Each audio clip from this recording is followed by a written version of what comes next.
देश के सजग नागरिकों, आप सभी को गौतम राणेसागर का अभिवादन। विषय वस्तु की तरफ लेकर आपको चलते हैं, जिस विषय को आज हमने आपके विमर्श के लिए प्रस्तुत किया है। कितना कठिन क्षण होगा हमारे लिए जब हमने इस विषय का चयन किया, और एक ऐसे समय में इस विषय का हमने चयन किया, यह करना पड़ा जिस वक्त जो सरकार हमारे देश में चल रही है संविधान के अनुरूप तो वो हमारी प्रतिनिधि है, लेकिन आचरण उसके पूरी तरह तानाशाह के हैं। आचरण उसका पूरी तरह से मनमाने ढंग से चलाने की प्रक्रिया के आधार पर बढ़ने का है। धृतराष्ट्र का हिंदू राष्ट्र बनेगा भारत। हमने धृतराष्ट्र का हिंदू राष्ट्र बनेगा भारत अगर इस विषय को चयनित किया है, तो आप समझ सकते हैं कि क्या हम यह कहना चाहते हैं कि इस देश में महाभारत हुआ और महाभारत के परिणाम पे हम चर्चा करने जा रहे हैं। हमारा इरादा कतई इस पे चर्चा करने का नहीं है, करना भी नहीं चाहते। महाभारत हुआ नहीं हुआ, क्यों हुआ, ये हम नहीं जानते, लेकिन कल्पना में आप सभी की कल्पना में, आप सभी के दृष्टि में, दृष्टिपटल पे एक बात डाली गई है कि एक राजा था जो प्रतिनिधि के रूप में, शायद अपने छोटे भाई के प्रतिनिधि के रूप में कार्य कर रहा था, लेकिन उसे पुत्र मोह ने ऐसा धर दबोचा कि नियम कानून की सारी धज्जियां उधेड़ते हुए वो आगे बढ़ता चला गया। इसका मतलब हर अन्याय, अत्याचार और आत्म केंद्रित पुत्र मोह में पड़े हुए व्यक्ति को धृतराष्ट्र का नाम दिया गया है। ऐसा हमारे भी स्मृति पटल पे डाला गया, आपके भी स्मृति पटल पे डाला गया। आज हमें यह बताने की कोशिश की जाती है कि भारत देश में एक ऐसा धर्म है जिसे हम सनातन धर्म के नाम से जानते हैं। वह बड़ा दयालु है, बड़ा ही कृपालु है, वसुधैव कुटुंबकम की बात करता है। सुनने में बहुत अच्छी बात लगती है। दयालु है, कृपाल है, वसुधैव कुटुंबकम की बात करता है। और वसुधैव कुटुंबकम की बात करने का आशय यह लगता है कि उसके पड़ोस में या उसके राज्य में या उसके जिले में, उसके आस पास रहने वाले लोग यदि भूख की अवस्था में सोने पे मजबूर हैं, तो वह व्यक्ति अपना भोजन उन तक पहुंचाएगा और उन्हें भूखे नहीं सोने देगा। खुद भी भूखा न सोए तो हो सकता है जितना भी भोजन उसके पास है वो सारा का सारा भोजन ले जा करके उनके बीच में बैठ करके समान रूप से बांट करके आनंद ले, और उन्हें इस बात का एहसास कराए कि आप अकेले नहीं हैं। हम वसुधैव कुटुंबकम की बात करते हैं। चर्चा खूब चलती है कि इस्लाम में ये कमियां हैं, क्रिश्चियन में ये कमियां हैं।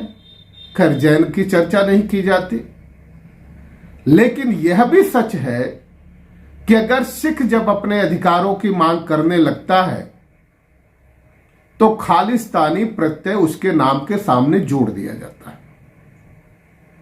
हमारे देश में जातियां एक सच्चाई बन गई है। उस सत्यता से कोई मुंह मोड़ने की कोशिश करे तो संभवतः या तो मदांध है या फिर आत्म केंद्रित है, अपनी सफलता के लिए और सब कुछ अपने पास ही हासिल करने के लिए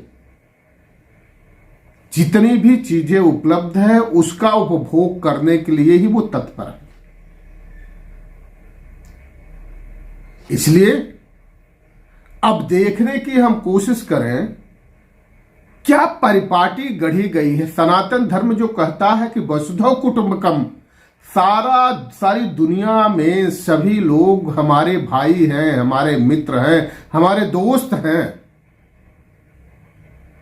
लेकिन जब सिख अपने अधिकारों की मांग करेगा उसे खालिस्तान,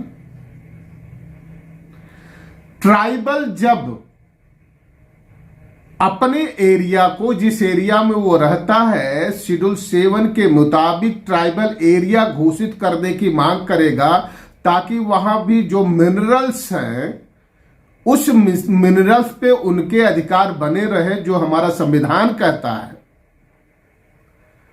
तो उन्हें नक्सलवादी नाम दे दिया जाएगा। शेड्यूल कास्ट है, वो अपने अधिकारों की बात करेगा तो उसे आरक्षणवादी कह दिया जाएगा। पिछड़ी जातियां भी बनाई गई है इस देश में। पिछड़ी जातियां जब अपने अधिकारों की मांग करेंगे, शासन प्रशासन में सारे संस्थानों में अपनी भागीदारी सुनिश्चित करने की मांग करेंगे, तो उन्हें जातिवादी घोषित कर दिया जाएगा। हमारे देश में बनिया भी है, और बनिया जब अपने अधिकारों की मांग करेगा तो उसे पूंजीवादी घोषित कर दिया जाएगा। क्षत्रिय का वर्ण बनाया गया है। क्षत्रिय जब अपने अधिकारों के लिए आगे बढ़ने की कोशिश करेगा, संवैधानिक अधिकारों के लिए आगे बढ़ने की कोशिश करेगा, अपने फंडामेंटल राइट्स लेने की कोशिश करेगा, तो उसे सामंतवादी घोषित कर दिया जाएगा। और एक व्यक्ति जो इन्हें सारे प्रत्यय दे रहा है वह राष्ट्रवादी हो जाएगा। है ना विचित्र बात। एक व्यक्ति जो धर्म के अंदर ही किसी को खालिस्तानी कह रहा है, किसी को नक्सलवादी कह रहा है, किसी को आरक्षणवादी कह रहा, किसी को जातिवादी कह रहा, किसी को पूंजीवादी कह रहा, किसी को सामंतवादी कह रहा है, खुद को राष्ट्रवादी कह रहा है। जितने भी धर्म यहां हैं,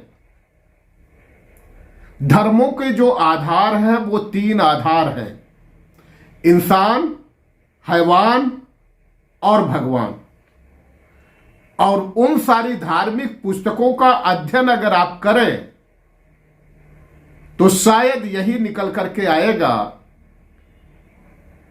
कि हैवानों ने इंसानों के ऊपर अपना वर्चस्व स्थापित करने के लिए शायद इस देश में भगवान शब्द को गढ़ा और इंसानों को उस भगवान का डर पैदा किया।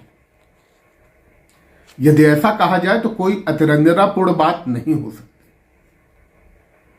अब हम कहते हैं हिंदू धर्म है।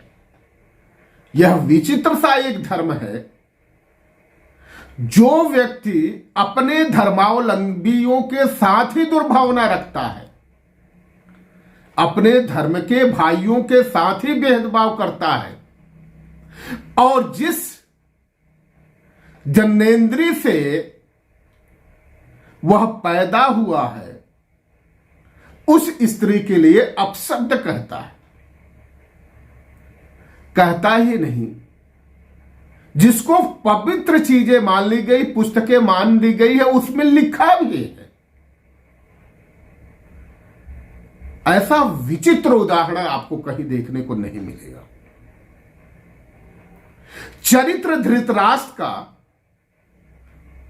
और दावा राष्ट्र बनाने का, हिंदू राष्ट्र बनाने का, यह निरर्थक है, खोखला है, आधारहीन है। अगर हिंदू सभी हैं जैसा कि आप मानते हो कि शेड्यूल ट्राइब भी हिंदू है, शेड्यूल कास्ट भी हिंदू है, बैकवर्ड भी हिंदू है, अगर सभी हिंदू हैं तो उनके अधिकारों को ये हैवान कौन है जो खा जा रहा है? क्योंकि इंसानों का हक हैवान ही खा सकता है, सामान्य व्यक्ति तो नहीं खा सकता, धार्मिक व्यक्ति नहीं खा सकता। उदाहरण आपके सामने प्रस्तुत करना चाहेंगे कि हमारे देश में 40 यूनिवर्सिटी हैं जो केंद्रीय यूनिवर्सिटी का दर्जा उनको प्राप्त है।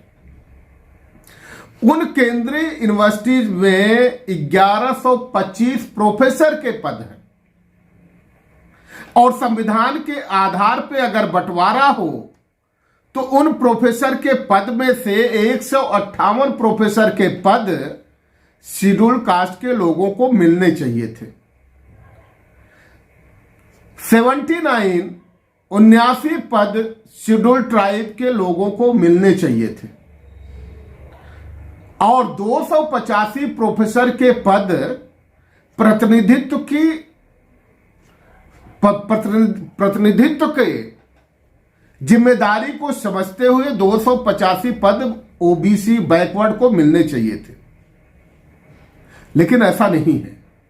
शेड्यूल कास्ट के मात्र 34 प्रोफेसर हैं, शेड्यूल ट्राइब के केवल 12 प्रोफेसर हैं, ओबीसी के कोई प्रोफेसर है ही नहीं केंद्रीय विश्वविद्यालयों में। तो ये शेड्यूल का ओबीसी का जो कोटा होना चाहिए था, आखिर वो कौन हैवान खा रहा है? बाकी अगर सभी हिंदू हैं, सभी पर भगवान की कृपा बरसती है, भगवान का आशीर्वाद मिलता है, तो आखिर ये हैवान कौन है जो 46 पदों को छोड़ करके प्रोफेसर के मात्र 46 पदों को छोड़ करके और 180 पदों को 179 पदों पे ये कौन हैवान है जो बैठा हुआ है? प्रश्न आज का है। एसोसिएट प्रोफेसर्स के पद हैं 2620, जिसमें से शेड्यूल कास्ट को 344 प्रोफेसर के असिस्टेंट प्रोफेसर के पद, कम से कम इनको ये 344 पद मिलने थे। अगर उसके हिसाब से देखा जाए, संविधान के अनुसार देखा जाए, तो 22.5% के हिसाब से अगर इनको पद दिए जाए तो ये पद की संख्या बढ़ती है। शेड्यूल ट्राइब को 172 पद मिलने चाहिए थे एसोसिएट प्रोफेसर के, ओबीसी के 620 पद मिलने चाहिए थे। जो रिजर्वेशन की प्राविधान किए गए हैं संविधान के आधार पे, पार्लियामेंट में बिल ला करके, कानून बना करके, उसके आधार पे 620 पद मिलने चाहिए थे, लेकिन है मात्र 28।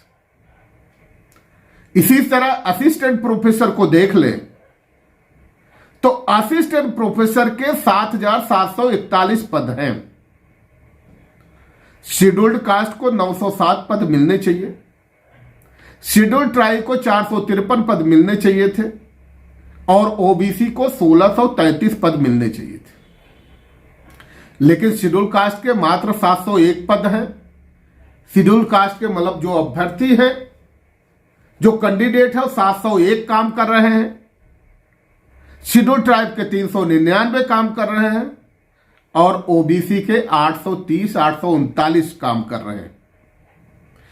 तो प्रश्न यहां भी उठता है कि आखिर वो हैवान कौन है जो इन इंसानों का और खासतौर से हिंदू के इंसानों का हक मार रहा है, डकार जा रहा है, इनके हकों को निगल जा रहा है?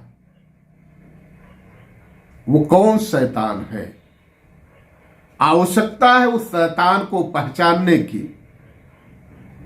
धृतराष्ट्र की मंशा लेकर के आगे बढ़ने वालों की जो कल्पना हिंदू राष्ट्र बनाने की है, इसका मतलब उनकी कल्पना यह है कि उसमें शेड्यूल कास्ट के लिए जगह नहीं, शेड्यूल ट्राइब के लिए जगह नहीं, ओबीसी के लिए जगह नहीं। अगर उनके लिए जगह नहीं है तो कम से कम इतनी हिम्मत तो दिखाइए, ये कहिए कि उनके लिए इसलिए जगह नहीं क्योंकि ये भी हिंदू नहीं है। ये दोहरा चरित्र संभव नहीं है। तो साथियों, इस पर आप विचार करिए और हम चाहेंगे कि गंभीरता पूर्वक आप इस पर विचार करें और ये तय करें, पता लगाएं कि वो कौन शैतान है जो हिंदुओं के अधिकारों को खा रहा है, डकार रहा है। क्या ये शेड्यूल कास्ट के लोग, शेड्यूल ट्राइब के लोग, बैकवर्ड के लोग वाकई हिंदू हैं या नहीं है, और नहीं है तो फिर उन्हें कौन सा मार्ग चयनित करना चाहिए। आज हमारे साथ आप सभी जुड़े हैं, विमर्श के लिए आपके सामने हमने मुद्दा रख दिया है, आप विचार करिए। आप सभी का बहुत बहुत धन्यवाद। सभी को जय भीम, जय भारत, नमो बुद्धाय, सब्बा खैर, सत श्री अकाल, जय जोहार, या जिसके जो भी अभिवादन करने के तरीके हैं। बहुत